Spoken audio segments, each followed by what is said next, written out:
I'm Jess, high-performance speaker, certified mental performance mastery coach, and your guide to mastering your mental game. I went from Ivy League trained attorney to undefeated MMA fighter and back again. Now I help high achievers in any field live with fierce agency, deep alignment, and the power to win consistently when it matters most. You can do it all when you train your mindset, energy, and focus like elite athletes. That's why this is the Legal Athlete Podcast, where each week I use neuroscience, performance psychology, and real-world battle-tested strategies to help you unlock sustainable excellence, bold decisions, and the courage to show up each day as the badass you are. Green light. Let's go. Hey you! Welcome back to the Legal Athlete Podcast, where you learn how to train your brain, body, and spirit for high performance with purpose, clarity, and zero wasted energy. I'm your host, Jess, and today we're diving into one of the most important pillars of my fierce agency structure, action orientation. This one's a game changer. Yesterday, I came across an Instagram post from Steve Magness, performance coach and author of Do Hard Things. And that was exactly what I've been focusing on in my writing earlier in the day. His post provided some excellent insights and research I hadn't seen before on how critical action orientation is for elite performers. So, of course, I wanted to share it with you. And as often happens in a perfect we'll say coincidence, but I don't think there's that many coincidences.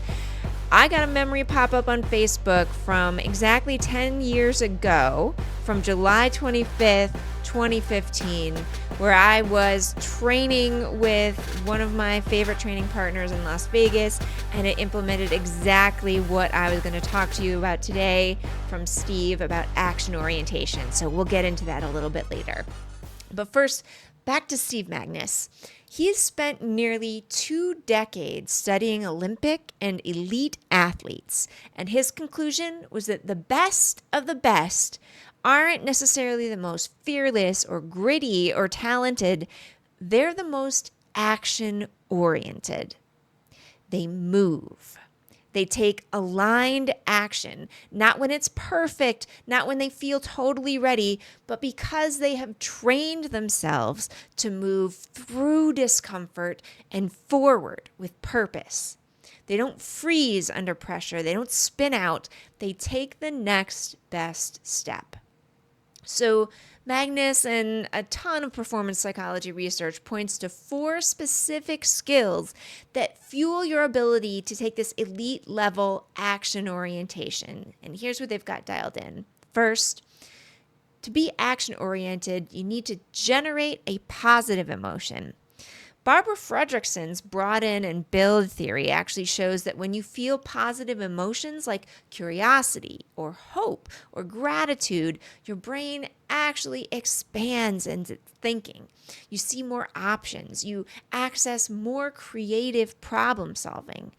In other words, when you feel good, you move better. You think better.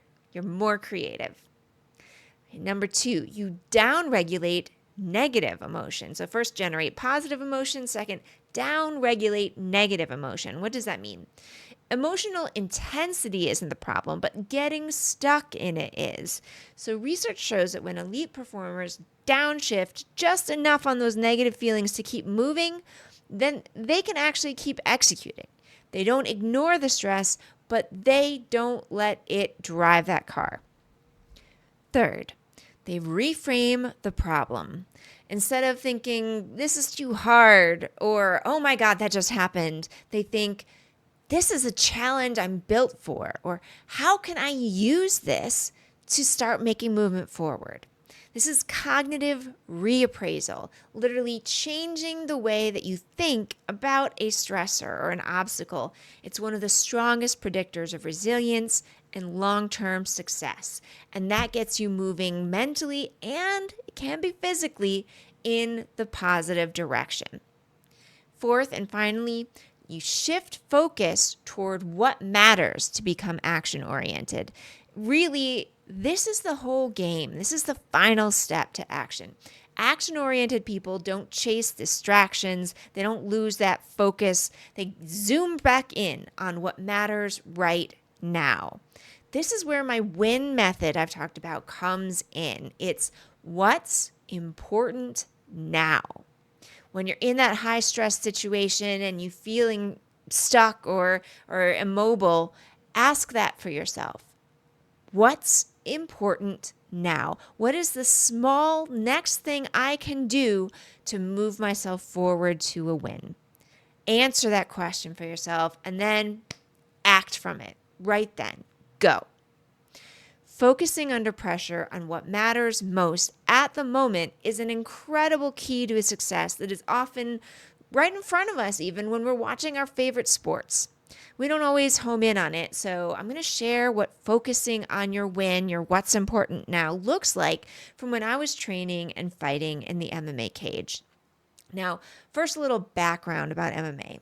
Waiting too long or being too passive in the cage isn't just dangerous or allowing your opponent to lock in on you as a target, get too much time to plan and execute an attack that could submit you or knock you out.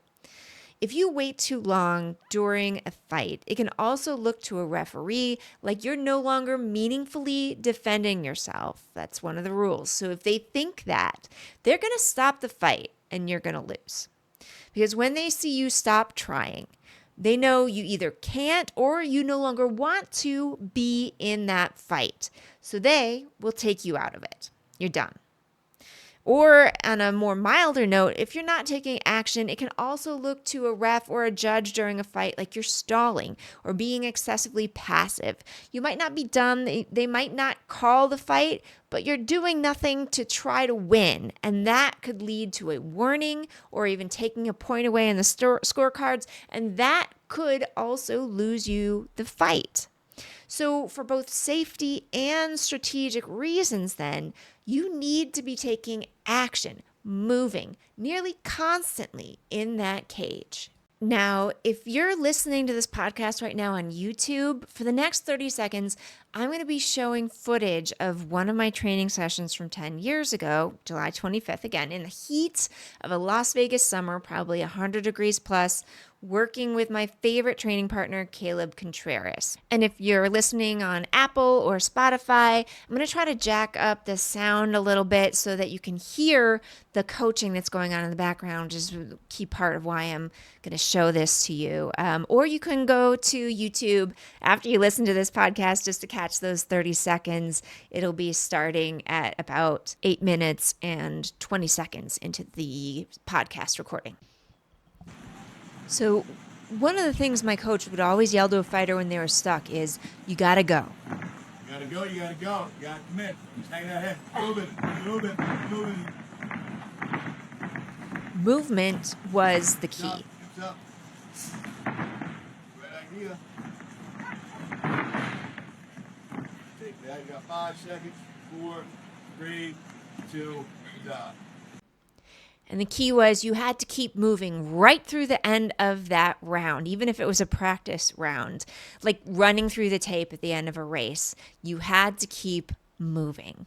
So he'd yell, you got to go. If you were taking too long, if you looked like you were stalling or stuck. I mean, you got to go sounds almost insultingly obvious, right? Or like a meaninglessly general comment, but it's not when you're in a high pressure situation. It's a reminder that you need. And if you don't have a coach in your corner, you've got to be that coach for yourself. You got to go. So in the heat of the moment of a fight or a high stress moment like trial or negotiation, it's too easy to get lost in your head with unhelpful thoughts. In a fight, it might be, did that takedown just lose me a point? Where am I on the scorecard? Just the judges think I got hit with that flurry, even though it just grazed me. Maybe I should just rest for a few seconds. It's hot in here. Why is the cage floor vinyl so slippery? All of these random scattered thoughts instead of what's important now. And usually that's, you gotta go.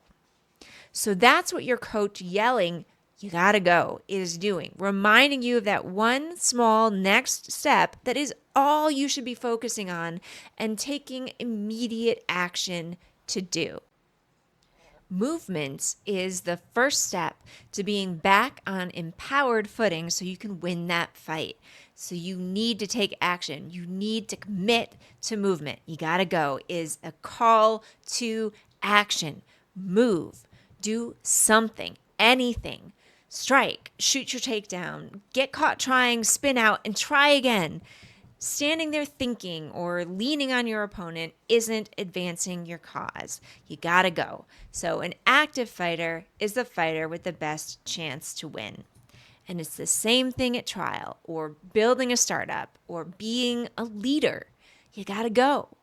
And if you're feeling stuck underneath a decision or an unexpected turn of events or an obstacle and you don't have me yelling, you gotta go, how can you train yourself to be action-oriented and give that leadership to yourself?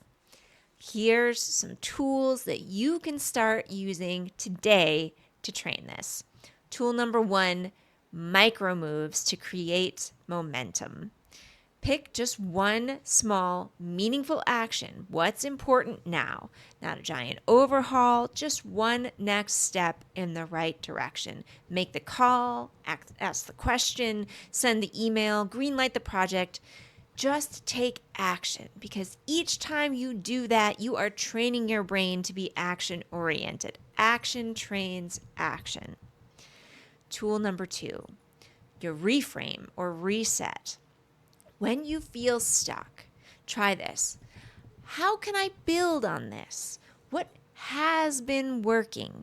What would my future self thank me for doing right now? I like even thinking back to Ted Lasso. It's so many gems in that. But he says, don't get judgmental. Get curious when a problem presents itself. So don't get judgmental. Don't worry about what just happened. Get curious on how you can move forward from that moment. Reframe or reset into positive motion going forward. And then number 3, change state and step forward into action.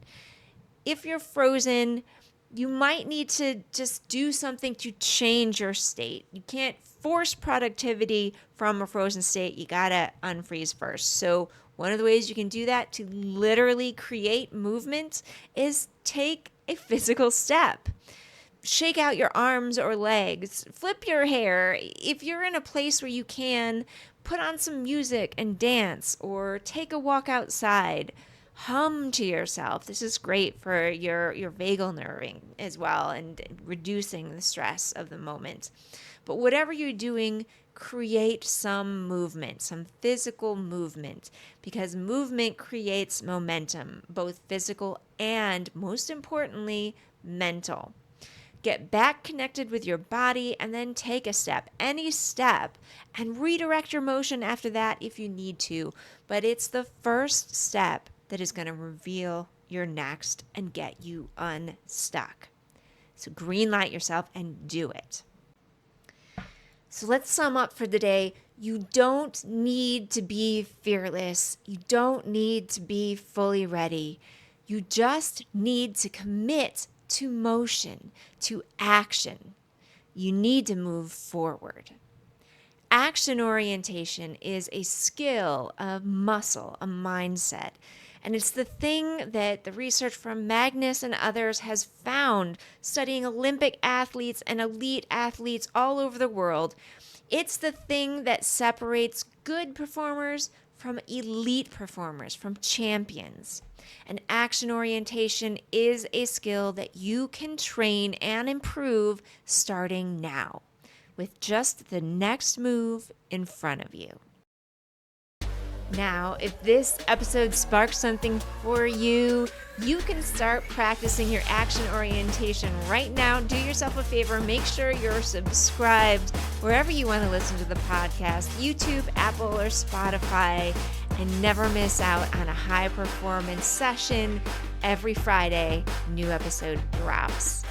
If you're feeling extra motivated to practice your action orientation, head on over to my website, thelegalathlete.com, and fill in the contact form so you can get my weekly Glimmer newsletter with all the news, where you can find me, and articles that you might have missed over the week so that you can continue to build your high-performance life and career.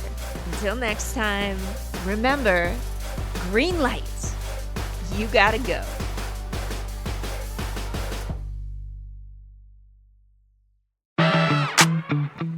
That's a wrap.